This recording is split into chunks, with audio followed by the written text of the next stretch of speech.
ওয়ালাইকুম দর্শক, আশা করি আপনারা ভালো আছেন। আমি আসলে আপনাদের বলছিলাম না যে প্রত্যেকটা ভিডিওয়ে আমার কিছু নতুনত্ব থাকে। আজকের বিষয়টা দেখেন, সদ্য জন্মগ্রহণ করা বাছুরের যত্ন।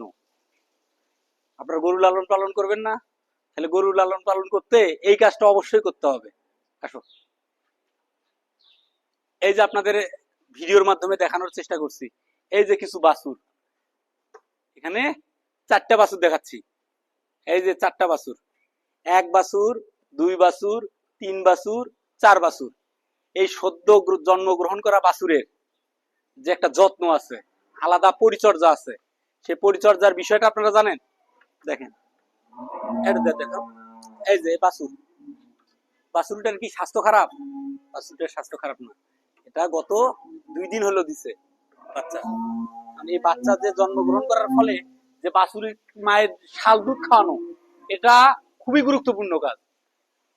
গাভীর বাচ্চা হওয়ার পর এই শাল দুধটা খাওয়ানো যে কত উপকার তা বলে শেষ করতে পারবো না।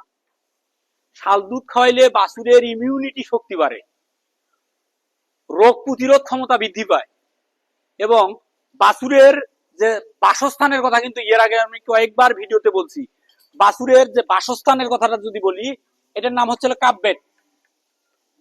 এই কাপবেডটা ব্যবহার করা হয় বাছুরের জন্যই। বাছুর এখানে যদি থাকে এবং খায়, প্রস্রাব করে, তাহলে নিচ দিয়ে পড়ে যায়।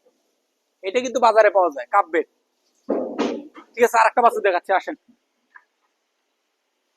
আমি যে বলছিলাম যে বাছুরের সদ্য জন্মগ্রহণ করা বাছুরের যে কথা বলছিলাম, এই যে এটা বাছুরটা কিন্তু আরামে বসে আছে। এই যে দেখেন, বাছুর কিন্তু এখানে যদি বাছুর প্রস্রাব পায়খানাও করে, সে নিচ দিয়ে ধুলে, পানি মারলে নিচ দিয়ে ধুলে চলে যাবে। এই কাজটা কিন্তু হচ্ছে। প্রিয় দর্শক, আসলে আমি আপনাদের কোনো ভুল মেসেজ দিচ্ছি না। আমি যে জনকল্যাণ হয়, জনসাধারণের যাতে ভালো হয়, খামারি ভাইরা যাতে লাভের মুখ দেখে, এর জন্য বাছুরের মৃত্যুর হার থেকে রক্ষা পাইতে হবে।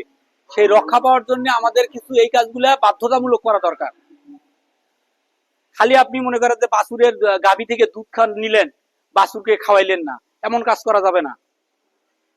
আমি আমার এই জন্যই বলি, প্রত্যেকটা ভিডিওতে বলি, পুষ্টিমান দানাদার খাদ্য, এর এর একটা ইফেক্ট আছে।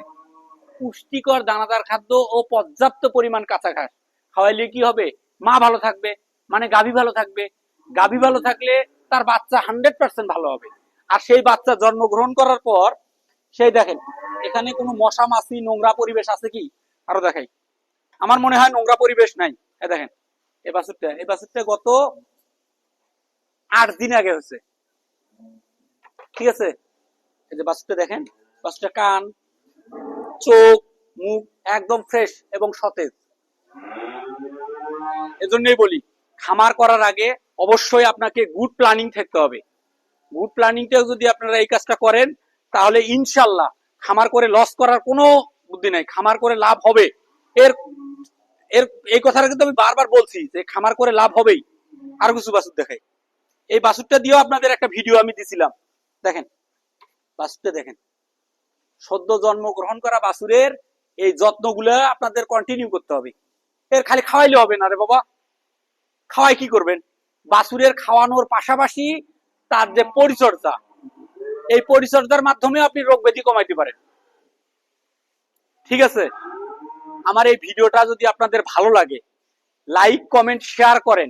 এই কথা আমি বলবো না, আপনি অন্যকে দেখার সুযোগ দেন, এই কথাটা আমি বলবো।